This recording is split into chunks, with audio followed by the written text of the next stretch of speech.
因为前面的比赛我们看到，其实微博对于 RW 的战术风格一定程度上是有些克制的。但是 RW 侠如果能够顶住前期，今天的中后期有可能让我们看到 RW 侠将微博的前期优势给它反转过来。让我们一起进入到双方这场 BO9的第一局的比赛。蓝色方是北京微博，红色方是济南 RW 侠。一上来看到北京微博的班位是搬掉了杨戬，先给了杨戬。杨戬，我们之前赛前还在聊说，北京微博这边暖阳其实在挑杯还没用过杨戬，对手用的也比较少，用了。再搬了个狄仁杰，应该搬狄仁杰的话，应该是尼方大师北京微博这边就敢接。那大师 RW 侠放了，全坦搬了，那就直接拿。拿完之后，北京微博的思路是一般不配鲁班7号。这样会束缚他们。他一般是配合暖阳，就是比如说右边要拿老虎的话，可能他给暖阳拿个橘右京这种。就打开团辅去用。是的。夏洛特，黑金虎。那北京微博这边应该是会拿个橘右京加一个。总是很棘手。他边路可以看情况补个有强度的，像狂铁一样的，或者是拿一个更能带线的。但是如果不是橘右京加狂铁的话，可能坦度就不太够。他橘子打老虎确实好用，而且在这次挑战者杯暖阳的橘右京是4战3胜，他的整体橘右京在今年的胜率都是相当可观的。配的是橘右京加曹操。哦，他输的那次是输给了青训，破军。曹操，看看济南小龙人直接拿了敖影。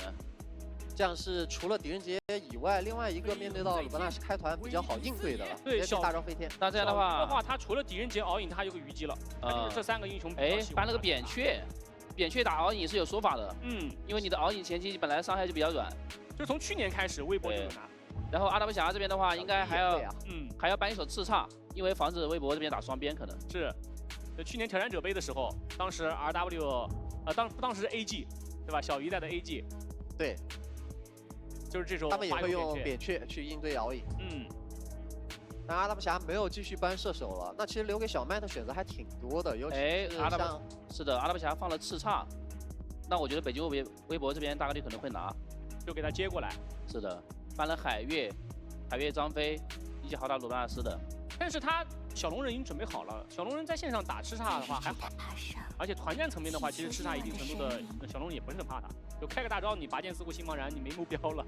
因为你射手的话，直接拿公孙离，公孙离打而已。那还是就是相当于公孙离自己单玩嘛，然后鲁班纳斯带着橘右京去出节奏嘛。再加上一个中轴补强了沈梦溪，但对手提前出了一手嫦娥，并没有那么怕，就预判到了，就卡了你一手。但是微博这边还是拿了猫咪。那RW这边的话，就跟他的就是牛魔，你懂吗？这你熟啊。你熟这个英雄，牛魔这英雄的话，说实话，前期的话就是打鲁班纳斯还可以，因为鲁班纳斯放大招的时候，牛魔直接放大的话是直接能够就劈过去的。你给我加个闪，相当于我免费交一个闪现。对，而且稳定能中至少1个人，就是鲁班纳斯本人。但这把牛魔拿出来面对到微博这个阵容好用吗？我觉得是显得有点笨重的。就是左边阵容的话是偏灵活的，因为鲁班纳斯、橘右京公孙离、曹操这种其实都是比较灵活的。然后右边的话，牛魔加嫦娥的话就是一个比较固定阵容的、固定阵型的那种，就是相当于偏坦一点的嘛。对。那我看到这个 BP 第一感觉是因为今天是 BO9，可能是在节省一些英雄。但是这真的在节省吗？我看了第一把的阵容，好像也没有很省啊，就是对位嘛。就是一些对位的选择嘛，对，但在游走位这个位置，他确实是琢磨了一下，而且他确实游走位吃了3个班位啊，墨子2个班位，加上一个张飞是正常对位的，还有一个廉颇，但廉颇面对左边相对灵活的 C 位没有那么容易中，他的开团就比较吃闪现，一个廉颇一个苏烈吧，因为右边的话鲁班纳斯没有配7号嘛，所以说苏烈的话这把也是还是比较顶的，还行。还有就是刚刚肖打说的这首苏烈，他如果是第一把拿出来的话，他也得思考我后面的选择，就是比如空儿这个英雄给出来了，对吧？盾山这个英雄给出来了，那我的苏烈就没有了，我就用掉了。因为其实 BO9是个长轴作战，我们去年看的那场 BO9，AG 和狼队是打到了第8局，差点打到巅峰对决，就差一点。就你还是得为后面做的 BP 去考虑，不能一下把强势英雄全用到的话，赢了的话还好，万一输掉的话就很亏了。对，我算了啊，就是如果打到第8局比赛，然后如果对方5个班位都给你，且再选一个抢一个英雄的情况之下，作为被动的那一个人，他可能在这个位置上，他要拿出第14个英雄池，才能够支撑 BO9的第8局。这个就是比较极端的那种情况啊，所以前面的话他选的这种牛魔我们来看吧，因为刚刚九姑说的比较笨重，但是这个阵容也非常吃他的开团。就是他开起团来，如果阿达布侠拿到优势的话，那他们这个阵容就非常的强势。因为像嫦娥，他本来就是打猫是越打越好打的。对。然后加上一个牛魔的一个双抗，然后如果阿达布侠这个阵容拿到优势的话，那北京微博这边相当于他没有前排的，他这个阵容就零前排，所以说阿达布拿到优势的话，微博这边会比较难打。没错。那么这场 BO9的第一局。 让我们一起进入到比赛当中，究竟谁能够率先拿下先拔头筹？让我们拭目以待。蓝色方北京微博，红色方济南 RW 侠，我是本场解说瓶子，我是本场解说上海 M9库，我是解说潇洒。比赛开始，全军出击，荣耀加冕，荣耀加冕，荣耀加冕。 欺负夺先！欺负夺先！欺负夺先！中轴抢的很激烈，很火热啊！一上来3v3，第一波线抢完，双方各自散去，同步把线理完了。第一波线已经在博弈了。但其实第一波3v3的话，微博这边是赚的，因为他双边1打1本来是自然优，所以说我中路给你3v3，只要打个5-5开，那我边路自然就可以拿资源了。他上路是曹操打夏洛特，下路是公孙离带着狂暴打敖影嘛。而且听音乐这个沈梦溪第一局发挥很不错，他2波消耗直接把梦溪的牛魔打至半血。那这没办法，牛魔这英雄跟张飞是一样的。 就是有点笨，就是比较吃开团。这个血量牛魔不太敢交2技能了，要交的话它会有死的风险。而且这3v3的话，这猫的强度2级的猫的强度是非常高的。就是沈梦溪跟不住红武看到牛魔和张飞这种英雄在你的脸上装蓝视野，但是一定要揍他的，就一定要打他状态。但不得不说的是，阿达布侠后续的处理很到位啊。金宇的话是回红区刷完红 buff 之后，直接上路去帮夏洛特抢了一波空间之灵，再传到中路。但下路的话，这波RW 侠3个人抱过来拿这个红隼还是很果断的。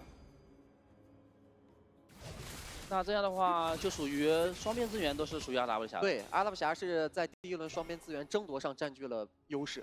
但这对于北京微博来说，说实话有点亏，因为他拿沈墨熙加曹操加公孙离这样前期强势的英雄，被阿达布侠拿到资源了。就原本想的是中轴我们3v3打了个平手，打了平手之后我上下2线全是优，但是反而我在前期的第一波中立资源上我没占优势，没吃到甜头。其实跟开局有关系，因为开局的话，北京微博这边3v3，其实中路他们的河道嘛，他们是走到自己家野区去下路的，对，就相当于河道放给阿达布侠了。你绕远路了。而且微博这支队伍在挑杯打出来风格就极其吃前期的优势，去滚雪球，来达到他们胜率最高的时段10到15分钟。这个时段他们的胜率有70%以上。对。 反而这个时段对于阿拉布侠来讲是胜率最低的时段，不到30%的胜率。这个时段的 RW 胜率只有28.57%，但是15到20分钟的 RW 侠的胜率有75%，就是很夸张的一个2级反转。而在这个时间阶段，刚刚好又是微博胜率最低的时间段，只有50%。所以今天这局比赛，微博拿的阵容也是偏极端化的，没有什么前排，但是中路有波机会。对，但牛魔这一波回合上还是拍到了2个人，究竟后续伤害不够。 就是刚刚说的，鲁班纳斯拉牛魔，让我牛魔直接开大就行了。然后你轨道上那个轨迹上只要有几个人，那我就大几个人。其实原本牛魔那个大招是拍不到沈梦溪的，但是被拽过去了，所以刚好那个大拍2个。所以说牛魔打鲁班纳斯，只要鲁班纳斯放大招，你也开大招的情况下，保底你能中1个。中个大师嘛。 就相当于其实开大招也是一种自保，因为我不开的话被拉过去就会被白打一套。但我开大的话，我可能能够混一下你，然后我能赢走。但其实刚才97鲁班纳斯那波开团，他并不是想冲着牛魔去的，而是想冲着牛魔后边的2人。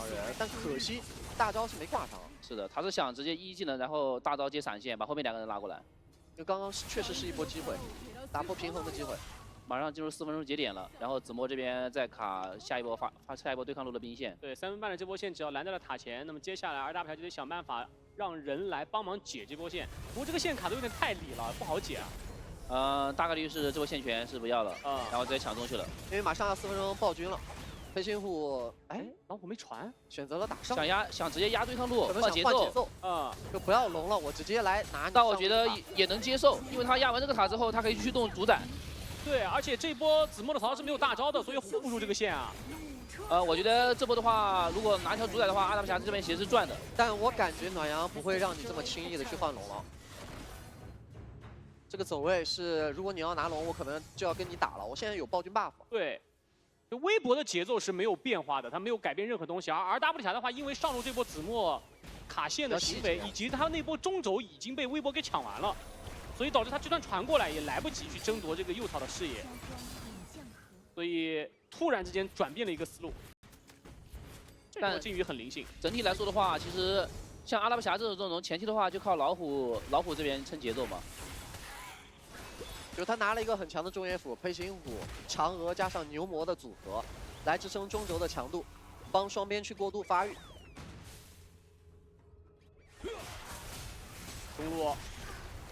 中路一波小对抗，4人爆中，那敖影的话可以偷一波发育落线。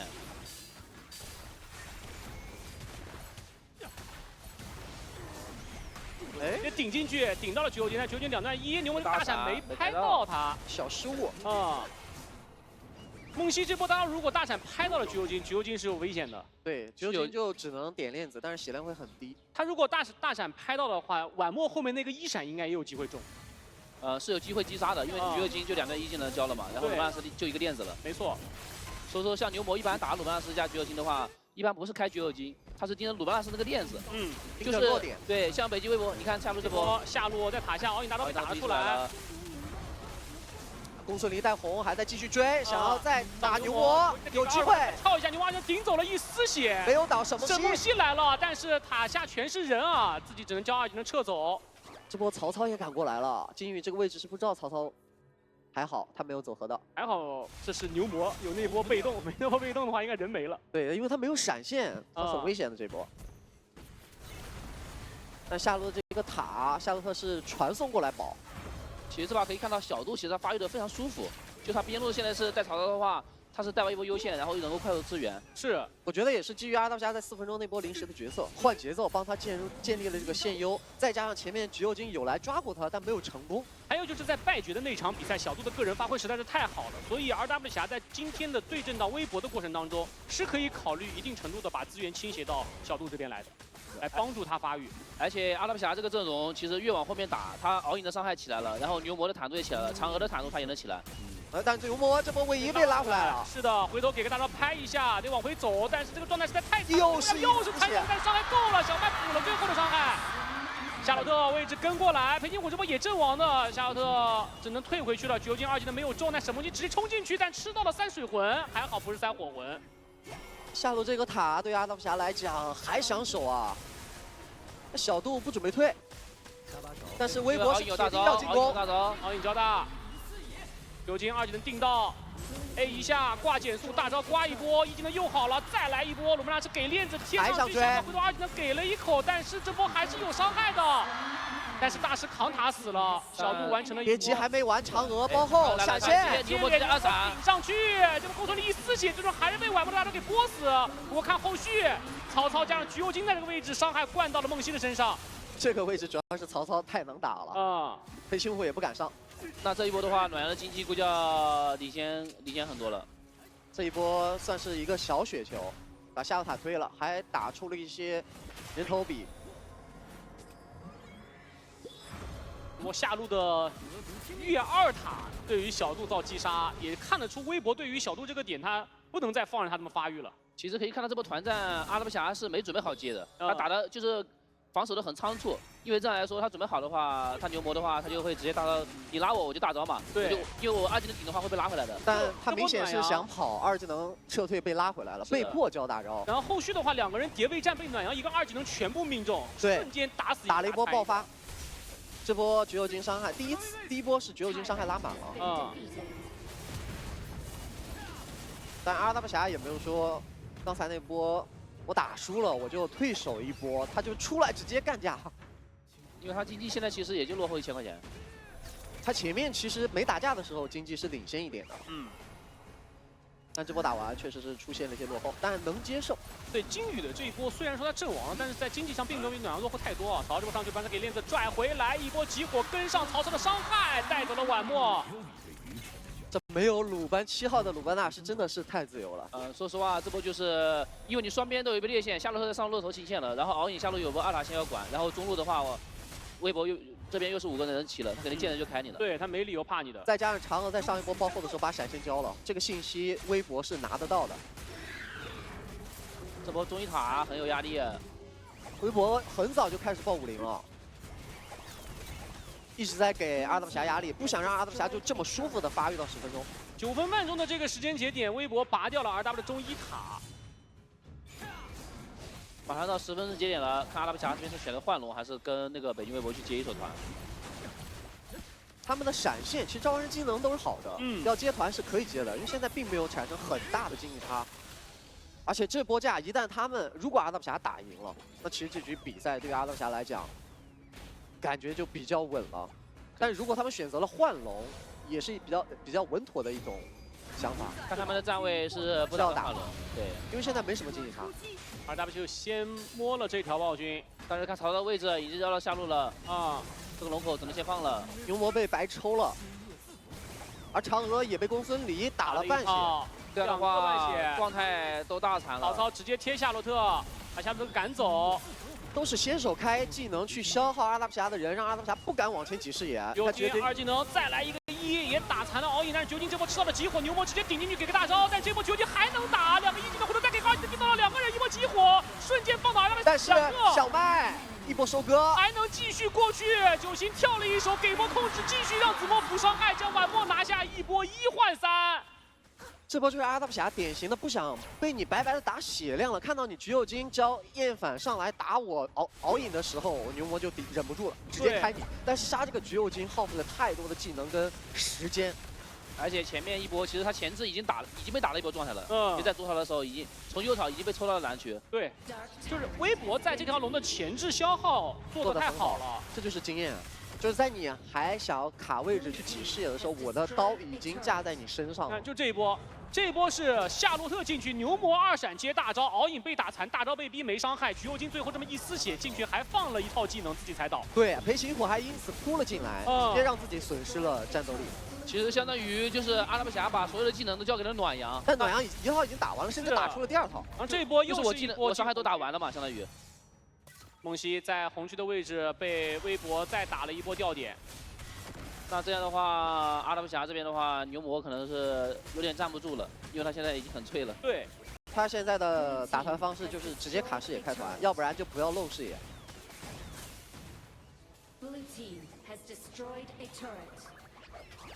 外塔全拔，中上的兵线进来，中路的高地，RW选择放，下路高地也有点难守不好守了，直接下了双高。北极微博这边求稳，直接收一片野区，然后摸个大龙，龙直接放上路，应该大概率就结束游戏了。应该是要在15分钟之内去终结掉比赛。这是微博胜率最高的时间段。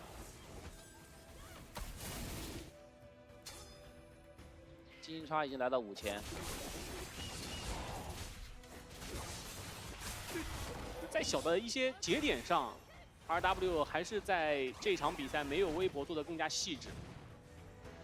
就在没有召唤师技能的这个时间节点，你看下路梦溪的那一波阵亡，中路晚墨的那一波阵亡，全部都是被微博抓住了没有闪现的 timing。就这一局看下来，整体就感觉北京微博一直在牵引着阿德巴侠去走，阿德巴侠并没有说，就除了4分钟那波换节奏以外，没有特别主动的发起进攻过。我觉得都是微博在追着你打，你被迫反打。我觉得是阿德巴侠他没想好他要不要打，就是他每次打起来的时候都是北京微博我先打你一下，然后发现你打我了，然后我再还手一下，他没有想过就是我先主动我直接先打你。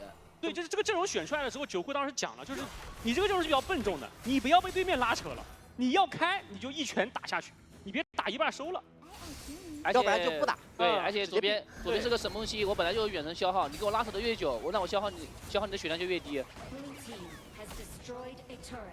上路高地，阿德巴侠是放弃了防守，直接被迫3高，龙人被抽一套残血回泉水了。那正面的公孙离带着红。 真的是白打你啊！是夏洛特这个位置出来之后也被打到残血，曹操这个位置一个人挂3个，老虎跳出来打一套，最终还是扛不住，被子墨给拿下。兵线进去，所有人集火破水晶，让我们恭喜北京微博拿下第1局。这个打法真的很微博，而且从 BP 上来看的话，北京微博第1把就已经做好了接手。